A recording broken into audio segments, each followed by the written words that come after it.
down to 2, with Gemma Steele being dropped off the back, and Charlotte Purdue. Look at this. 24, nearly 25 minutes gone in this race, and she's taken it on. And that downhill part of the race really being used to its best advantage. She's really motoring down there. Edjafini, the marathon specialist, in second place. Gemma Steele, I must say, has proved very, very successful in this race. She was dropped off early on. She's come back. But look at this. The gap is opening, and Charlotte Purdue is moving away. Edjafini's had to give way. What about this? A very big break by Charlotte Purdue towards the final stages of this race. Now, let's have a look what's happening in the men. Fagan's still there.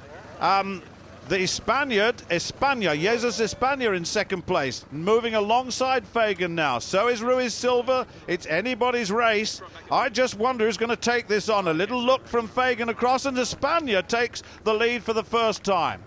He was way off to start with, and now he's come back. And Purdue is absolutely flying now towards the final stages of this 10-kilometre race. Gemma Steele in second place. What about that?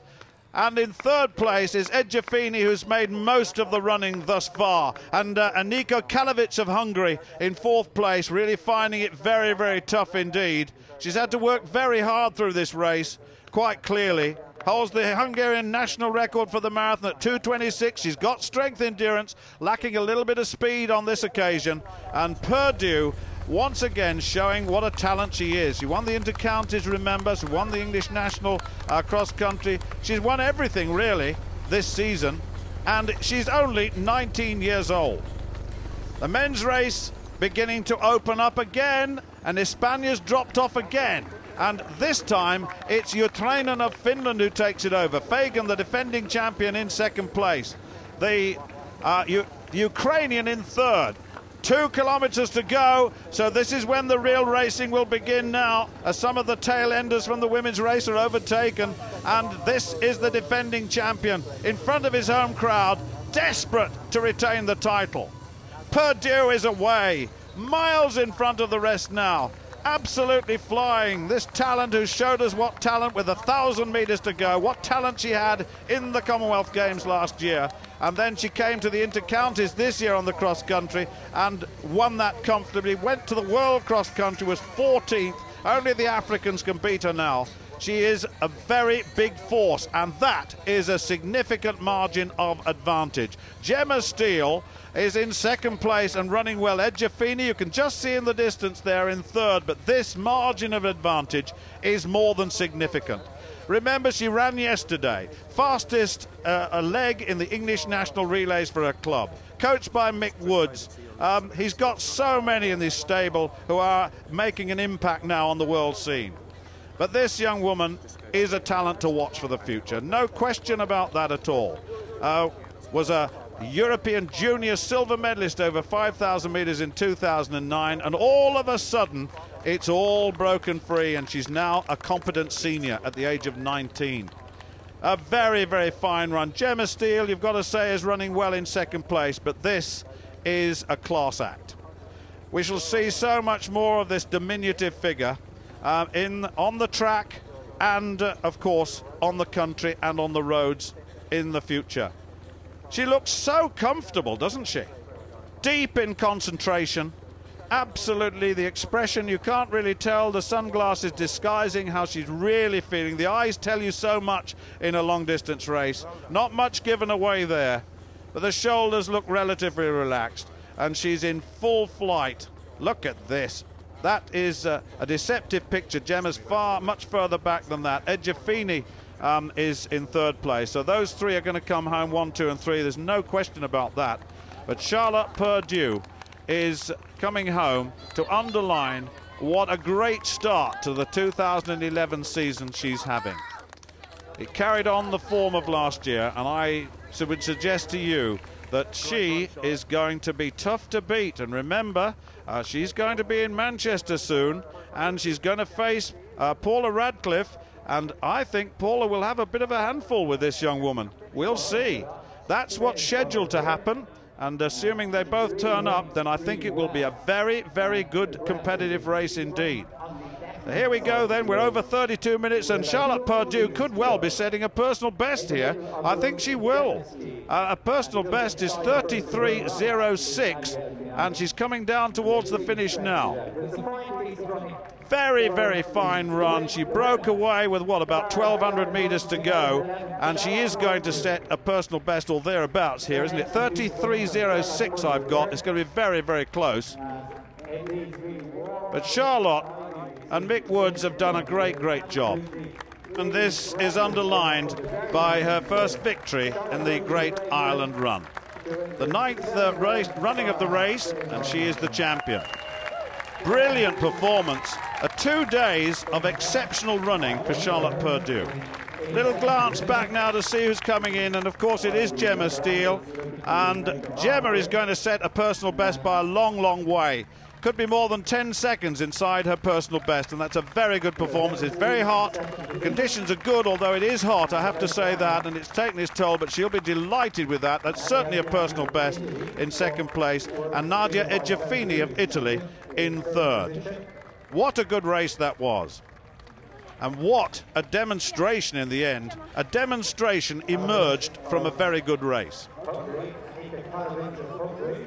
So as the women celebrate, a fine 1, 2, 3. Let's just catch up now and see what's happening in the men. And it's Fagan leading. Utrainen in second place, going up the hill, passing some trail enders. Where is España? Oh, there he is. He's tucked in third place. And Ruiz Silva now in 5th. So there are 5 left in this. Now, who has got the strength, the speed endurance towards the end of this race? Who's got it? Fagan, can he defend his title? Utrainen, the Finn, a 13th placer in the European Championships over 10,000 metres. Can he do it? Has he got the sort of speed that is required here? Who will prevail? Fagan pushing it, trying desperately hard to get away to retain the title. He's got 2 very good athletes in close contention, though. And España in second place. Remember, only 2 5,000-metre runners were faster than him last year. Both were British, Mo Farah and Chris Thompson, of course, on the track. But he is a real talent, and he has been European champion, as I said earlier. A little glance at his watch. It's not going to be a terribly fast time, this, but it is going to be a very good competitive race in the end. Fagan looks back. He's still there, isn't he? He can't get away. Now, who's got the sprint finish? Will it be Utrainen coming from the rear of this group of 3? Will it be the Spaniard? Or will the Irishman excite the home crowd? All 3 not giving much away. Having said that, Fagan is the man that has led for most of the way, and he's the man who may well pay the penalty for that. Look at this, España goes up alongside, just moves ahead of him now. Is this a break? Is this an attempted break? Utrainen being left, it's 2 or 3 meters behind now, and it's down to 2, or is it? Or has Utrainen got something left here? España right alongside a man who we know has got speed endurance. Going away, it's downhill, and the downhill part now, and it's España who's made a break. He's trying to get away from Fagan. Utrainen coming through again onto the shoulder of Fagan. Fagan grimacing. That little look over the shoulder may be telltale. He probably hasn't got much to respond here, but look at the speed in which España is really beginning to motor. Oh, and that's a big gap. All of a sudden, it's a big gap. It happened on the downhill. Now that slight flat to uphill now with just 1,000 meters to go, and this is a man in full flight. At one stage, it looked as though he was going to be dropped away. May have had a little bit of a bad patch, but clearly with just over 1,000 to go, he must have felt, hey, I've got a lot of running in these legs, and he's now demonstrating that. Fagan still in second place, Utrainen in third place. But this, once again, just like Charlotte Purdue, a breakaway of some considerable significance. And on this day, Martin Fagan is not going to retain his title, I can tell you that now. Utrainen, I think, yes, has moved into second place. So all change now within the last 1,000 meters. Another little glance at the watch for the man who is looking to go towards a personal best. I don't think he's going to get that this time because it's not been a quick enough race. It's been more of a tactical race, this. Remember, he was the 5th in the European Indoor Championships in Paris just indoors recently, over 3,000. 7:54.66 his time. But these two fellas not quite got the basic speed of the man who's just come off the indoor season, Utrainen and Fagan. But here is España, heading towards the final stages now, in full flight. Can you move the motorbike over, he says. I'm going to overtake you. Just a little point of the finger tells the motorbike to shift across a little bit. Was in his way, and there it is. Well, the battle for second place is still on. Another glance at the watch by Jesus España of Spain. We've seen him before. We saw him in January this year, running in the Bupa Edinburgh run.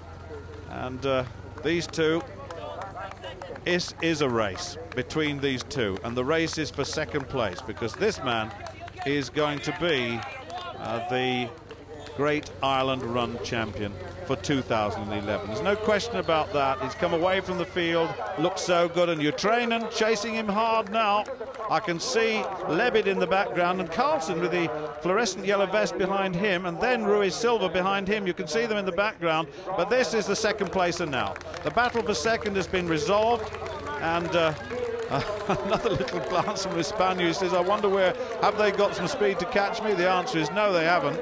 They certainly haven't, but it's been a very, very good race indeed. An interesting race until the last 1,000, when España thought he must have felt very, very good and just hit his running flat out, and has maintained it ever since. And he's coming away now to be the Great Ireland Run champion for 2011. Good run, very good tactical race by this fella. And Jussi Utrainen heads home Martin Fagan in second and third. There you go. And there is Utrainen. He's obviously found it quite tough. And Martin Fagan, this time, couldn't retain his title. But what a good run it was. And a very good tactical race, too, won by the Spaniard. Let's just confirm that result. España's time, 29.26. Utrainen, 29.31. And Martin Fagan, 29.35 in third place. I suffered a lot in the race because Martin pushed very hard, but unfortunately for me, in the last kilometer I feel good, and I push, and I won the first one in the finish line. So I'm very, very happy. Very happy indeed, and so was Charlotte Purdue with 32.42, new personal best. Personal best too by 13 seconds for Gemma Steele in second, and Ejafini in third. After 5k I found like I was jogging, and then when we got to the 8k marker I felt really easy, and I felt that the other girls around me were breathing heavier than I was, so I thought, oh, I'll just push on a bit here. I didn't really push on a lot, but I just got away. It wasn't really the plan to go that early, but I felt really good, so I just went away from the field quite easily. Well, Charlotte's next race will be at the Bupa Great Manchester Run, where she's scheduled to face Paula Radcliffe. Haile Gebrselassie will be in action too, defending his title. Following all that, stars of the track will be performing at the Powerade Ion 4 Great City Games Manchester. By the way, keep up to date on our website, greatrun.org. From us all here in Dublin, goodbye.